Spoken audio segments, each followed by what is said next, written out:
Abu Dhabi টি10 লিগে হার দিয়ে শুরু করছেন বাংলা টাইগার্স। স্পাম্প আর্মির কাছে 6 উইকেটের ব্যবধান হেরেছে সাকিব আল হাসানের দল।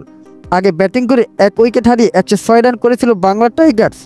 জবাবে খেলতে নেমে 9 ওভারে 3 বলে 4 উইকেট হারিয়েছে জয়ের বন্ধে পৌঁছে যায় আর্মিরা। 107 রানের লক্ষ্য তারায় শুরুতে সুবিধা করতে পারেনি স্পাম্প আর্মি। 34 রান তুলতে টপ অর্ডারে 2 ব্যাটারকে হারায় তারা।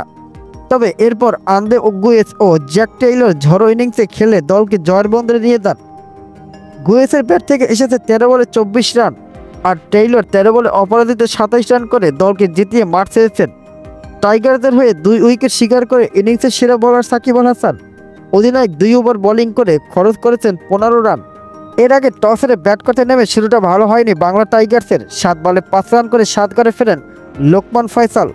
ওই ওপেনার দ্রুত ফেরায় ভাঙে 21 রানের উদ্বোধনী জুটি। এর আগে টস হেরে ব্যাট করতে নেমে শুরুটা ভালো হয়নি বাংলা টাইগার্সের। 7 বলে 5 রান করে 7 ঘরে ফেরেন লোকমান ফয়সাল।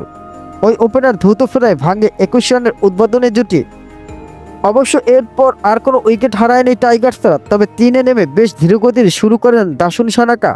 এই লঙ্কান ব্যাটারের মনস্তর ব্যাটিংয়ে বেশ বিভাগী পড়েছিল দল, তবে শেষ দিকে কিছুটা পুষিয়ে দিয়েছেন তিনি। ইনিংসের শেষ ওভারে 4 ছক্কা 1 চার মেরে দলের রান 100 পার করেন তিনি। শেষ পর্যন্ত 27 বলে 62 রানে অপরাজিত ছিলেন সানাকা। তাছাড়া 26 বলে অপরাজিত 35 রান করেন হরজতুল্লাহ জাদাই। সাকিব ব্যাটিংয়ে নামার সুযোগ পাননি।